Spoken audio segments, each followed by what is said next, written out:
This conversation started last week with Coach MAINA AZIMIO. He's a wellness trainer. He's also the CEO AZIMA Wellness. Karibu sana tena. Thank you. To Full Circle. We promised that we're going to finish this conversation at least. Yes. I don't think there's an end to it, but at least we'll cover something that we didn't cover last week. And we started a conversation about, business and entrepreneurship. And we have established that there's money out there, but then startups will always complain, iko wapi? Ikoaje. And probably some of the things that you mentioned last week is that probably you have not positioned yourself. You're not open in terms of what opportunities are coming your way. But we have to agree that the failure rate is very, very high. And most people give up. Shida iko wapi? Thank you very much, Mwikali, for that. And I'm happy that you have me today again. Yes.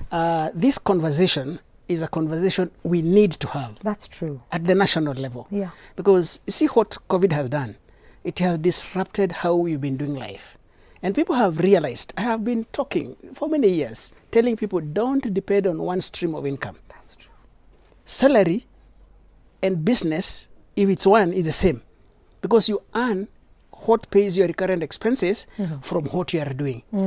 If you have a job and you are lucky because you work for only morning hours. After you leave here, you go to other things. So that's your supplement. Yes. There are people who have one business. So they wake up, and unfortunately, most of them work even with their family. You and your husband and your children in one business. Then that business is hit. Yes. You have nothing to do. Yeah. So the government has been very supportive. I would say this, and most people will not even agree with me. Yeah. But honestly, the government has been very supportive. Because if you look at it, 2002, we voted in NAC and dropped Kanu. When Kibaki came between 2003 and 2005, I was personally involved in the process of re-engineering the country, how we are going to re-engineer the country back to normal operation. Things started going haywire in 2005 after the referendum which went haywire. So that time we sat together and found that honestly, we have so many people leaving college and they are not getting jobs. Yeah. Our businesses are not able to create enough jobs for the youth. Why? We went to Mombasa twice for a retreat to discuss these things. And we realized that Kenya, we import everything we use. Jobs are created when you are manufacturing products that people are using. Yeah. But Kenya, we don't do that. So we realized that because the jobs are not available, what do? We recommended to the government that they start a process of empowering the youth. And that's why in 2006, it's when Youth Enterprise Fund was established. Problem, Kenyans don't even read. Youth Enterprise Fund is not an NGO money that is giving money. It is only given for enterprises. Yes. If you have no business, you will not get the money that is for Youth Enterprise Fund. Yes. 2007, Women Enterprise Fund. Now it is 15 years since then.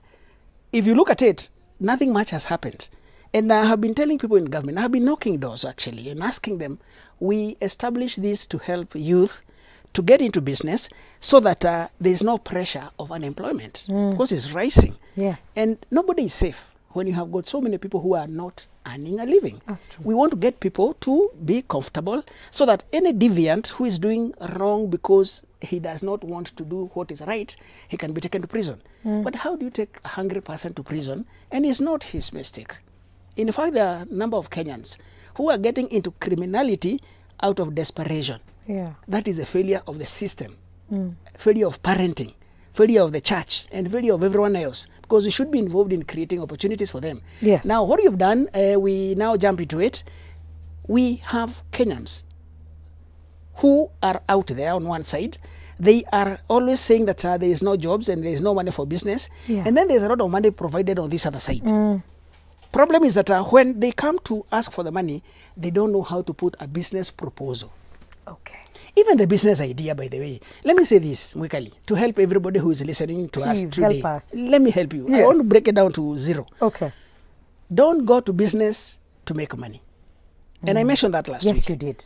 So Yes, you did. what should you go to business to do? Solution. Go to business to solve a society problem. Kenya, we have so many problems, by the way. So many. And all what you need to do is to think solution. Let me use my personal example. Okay. 2015, we went to SDGs from MDGs. Yes. When I read the 17 goals, I found one goal which was put at number 3 called wellness. I went down and read, what is this wellness? Because I know good health, you know me, and I like exercise, health. And eating well. Yes. But now, wellness. What is this wellness? So when I saw wellness scope, I saw it is more geared towards preventive health than curative health. Yes. Because before we were more into build better hospitals, equip our hospitals with a kind of diagnostic systems which are going to help people to get better quality healthcare. But again, surely, who can afford? Who has the money to afford it? That was not solving the problem. So wellness was promising something different. Show people how to avoid getting sick so they don't need hospitals. Yes. So why spend all this money to create hospitals? Nairobi Hospital, Aga Khan, MP Shah, Karen Hospital. We have so many hospitals, but it's only for the well-to-do. Okay. Majority of Kenyans, because they have no jobs, they are doing very small, tiny businesses. I feel very bad when I see Kenyans doing small businesses. Yeah. Small that cannot even be able to pay the overheads. I came to realize that the reason why we are at that space is because Kenyans were not taught about business. Hatukufundishwa. Fanya vile ulisema last time. Yeah. Tulifundishwa soma, weka bidii, pata kazi. That's it. With benefits. Yeah. Alafu upate retirement benefits. Yes. Not anymore. Hiyo maneno ilikwisha. Belisha. Now we need to have a new thinking. We need So to what is the gap? What is the problem with especially the young ones who they have these great ideas, but then they do not know how to actualize them? And you've mentioned the business proposals, being able to tap into the investor funding, which is already there for us to tap into, but we are not. Yes, there's the disconnect now. Yes. These investors, you see, like banks, people normally think about banks most times. Banks will fund a business that is generating income because they give you depositors money. You can go to the bank today, then they tell you that your money was given out to somebody who came to borrow. What will you do? The banks has to make sure that they have the money with themselves. Yes. They only give that money when they have got depositors who shift their money to fixed deposit, and it's available for a certain duration of time. 3 months, 9 months, 1 year, several years. Yes. So they cannot be able to give the money that you put for deposit. Even if they have how much money, they cannot give it because it's your money. They're only holding it for you. Yeah. But when there is a kitty like Youth Enterprise Fund, that is money that has been provided to support certain businesses. Question is, people don't even read to understand what exactly does this kitty support? Because different funds support different kind of businesses. And I would say like now, apart from the banks, now we have money that comes from angel investors. We have got venture capital. Yes. We have got private equity funds. These monies are provided to support certain unique areas in business. Not everything like the banks would do. There are those who support healthcare services only. Yeah. So if you have a business that is in school education and you go and put your proposal to people who are supporting healthcare, you will not get it. That's true. It won't come. So that information you need to have. You must have that. Yes. Then you see now, for you to have that also, because you see, like apart from the banks are open and they advertise. You don't hear venture capitalists advertising for their money. No. You don't. Never. You don't even know them. Yes. Even where they are. Yeah. You don't hear angel investors advertising that we are angel investors who want to give money. No, they don't. Never happens. Private equity funds. You only read it in the newspapers, but it is not open. Why? Because if they went open, most people will come flocking, but they are wasting their time. Remember, these are very serious people, and they are very busy. Investors invest in businesses. For you to become good in angel investing, in venture capital, in private equity, you must have been a business owner. That's true. You must understand business proper. Yeah. Why? Because venture capitalists do not ask for security or collateral for the money. The security and collateral is the business. That's true. So they must understand the business. Like now, me, I cannot invest in a TV station. I don't understand it. Yeah. You are the one who my consultant in this area. I can only invest in health area. That is my passion. Yes. And by the way, I know it very well. If you brought to me a proposal that is in the area of health, I will be able to punch holes on it very quickly and understand it. I would also like to be a partner with you, a venture capitalist an angel investor or a private equity fund manager will become your partner during the term of your business until the money is paid. Okay. They move out. Next, most angel investors and venture capitalists, they are called impact investors. Okay. Impact investors. Like now, Kenya has moved and the world has moved with COVID Yes. from what we were doing before manual life to digital. Yeah. Now the question is, those people have a lot of money and those whose businesses are generating a lot of money during this disruption, they're asking themselves, how can I use my resources to help humanity move to the next phase? Yeah. Impact. So if you came with a proposal for funding that is aligned to what impact they want to create in the world for their legacy, you can be assured that you have all the money coming in. But our people do not understand that. So there's a disconnect. Yeah. And our people need, what we have in Kenya right now is knowledge gap, like I mentioned the other time. It's not money, knowledge gap. Then we are not thinking. Oh, good. We are so poor in thinking. Yes. Tunaogopa kufikiria. Kabisa. Okay. So we duck thinking. Uh-huh. We must think and think hard, critically, to come up with solutions to problems. Because the moment you offer solution, by the way, people will pay you for it. Kenya is a beautiful country. On Saturday, I was in a continental event. Yes. We had one presenter from South Africa, speaker from South Africa, Nigeria, and me from Kenya here. So we were discussing the opportunities there are in Africa. Imagine, quickly this one. The person from South Africa, I've never met him, by the way. He's called Francel. So I met him on that discussion. He made a proposal, a presentation, and he showed that the top 10 best places to invest in Africa. Yes. Kenya is number 1. Can you imagine? And you are being told this as a Kenyan by a South African. Imagine. But Kenyans are always complaining. Yes. In fact, when I tell people that Kenya is a very good place to invest and we have got the best situation for us to grow, they think that I'm laughing at them. Oh. In fact, people even hate me for that. Oh, goodness. You should see what is posted on my social media when I say this. Yes. And I demonstrate it. Because the government, from 2006, it gave us the youth fund. Then it gave us a women fund. Yes. Then come 2012, another discussion. In fact, we went for another meeting in 2009. And we discussed that, okay, we have made the money available, but these people are not taking up the money. Uptake is low. Next, the government came up with a program now. They gave government procurement to youth, women, and the physically challenged people. Yes. AGPO. It started in 2012 during Kebake's time. When Jubilee came in 2013, the Jubilee government gave 30% of government procurement to the special group. 30%. And you can imagine our budget, David, has been growing every year. Yes. So that is a lot of money for them. Yeah. Then it was made available for them because the money is available for them to borrow. They say they are not borrowing because they don't know what to do with it. The government in their thinking, bureaucracy is actually a problem. They think the problem is lack of business opportunities. So what they did, they provided that space for them to come and tap in. Yes. But the problem is, do they have the know-how? Do they have the skills? Oh, and goodness. This is the biggest problem we have. Yeah. In Kenya, and because we are Africans, we are not used to learning from reading, from That's books. the thing. And We you used to mentioned it last time as well. Yes, we used to have meetings. Yes. We used to come together and have at a bonfire.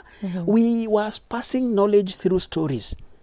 But all that was broken down. I'm liking the digital space because people are now able to hold meetings, without coming to studio is very expensive, of course. Yeah. Oh, this is a commercial station. That's true. It has bills to pay and everything. So it must generate revenue to be able to keep it going. And I would like switch to go down because if it is not there, I cannot communicate the message I'm communicating today. But what I'm picking up from all of this as we come to the end of this conversation, AZIMIO, is that we do not take time to study. As the young people, you think you have an amazing idea, but you do not take it on a test drive. You do not share it with other people to just see what they think about it. Yes. You do not learn where these angel investors are from. You will keep complaining that there's no money. But then you are also getting into a space with no solutions to offer to the people. Yes. So it's so hard for you to sell. Disconnect. Yes. That disconnect. You see now, we first and foremost have to have a mental shift. We help our people to stop thinking about as an employee to a business owner. Employee mindset is different because you are given what to do. Yeah. Somebody else think, not you. You do what you are told. But then you are a robot. Now we have humanoid robots. So why would I employ a human being who come with emotions, moods? And I can just have a robot do the same thing. And it has no emotions. No emotions. It does not get tired. No. It will never annoy you. Probably it won't say no. Yes, and it has no medical medical bills. It has no days off. Oh, goodness. I will, for 99%, I'll go for robots because they'll do my job better. They're also quicker and more accurate. I could have human error. Robots, they are much better. So now what we are doing here is that for us to be able to help the people that we want to help, because I'm very passionate about helping the youth. Because God has been very kind to me. I have done what need to be done. And I can say that with my children now through school and I'm not paying school fees, the next thing I want to do is to help program the youth to take over from us. Do you walk this journey with young people who are, getting into startups and they have these amazing ideas and they don't know how to go about it? Because I think that direct touch from you would be a blessing to them, even as they wait to get an angel investor, probably even in you. Thank you. AZIMIO, how can people get in touch with you? That I do. By the way, you have an incubation. Yes. Right now, I'm having 3 groups of youths who I am mentoring. Okay. Mentoring actually is walking the journey with them. With them. And I help them. They think, we prepare the idea. After we prepare the idea, we look for funding from it. First the thinking, then we prepare the business idea so that it is accurate. And it is the way it is supposed to go to the funding. I also choose for them which funding to take it to. Yes. So everything that we are doing, by the way, we normally say we want to help your business to become investor ready. Okay. Investor ready, because if you took a business that is not investor ready, they will not touch it. That's true. So we know that if we leave them on their own, they won't go it. So I have an incubation that I'm doing. I am taking youth. By the way, we do it online now with the COVID disruption. But when we do not have COVID disruption, we have been doing it in a boardroom. I started a boardroom where I was training them. But when we went to online, I'm working with churches. Okay. And churches are very good for them because most of the youth now they're kanisa. It's true. Then some churches are very good. They are very supportive. Yeah. So we are working with them to get the youth, bring them together. Yes. Then we start showing them first how to think business, then how to do. Oh goodness, my time is running out. You can hear the sick tune just playing. But how can people get in touch with you directly, MAINA? MAINA AZIMIO. I'm on Facebook. I'm on YouTube under the same MAINA AZIMIO. My company is AZIMA Wellness Consultants. Yes. So I have about 5 consultants that I work with. So what we are doing is that if you go to AZIMA Wellness Consultant website, you'll come to us and we'll be able to show you what you need to do, because this is a job that we need everybody to come in. Absolutely. Those who need and those who want to give. Okay. Because I have got a group of about 12 people now who have money that they want to give. Okay. But now we have to prepare the businesses that will be able fundable. to receive. Yes, be fundable. Okay. And that is a job that I am determined to do. Absolutely. Any time of the time. Okay. Thank you. Coach MAINA, thank you so much for coming. It's always lovely having you on the show. Thank you guys for tuning in. Thank you for choosing us every single day. We do not take it for granted. We'll love you and can't wait to do this all over again with you tomorrow. Have a great, great day and a blessed week ahead as well. Adios.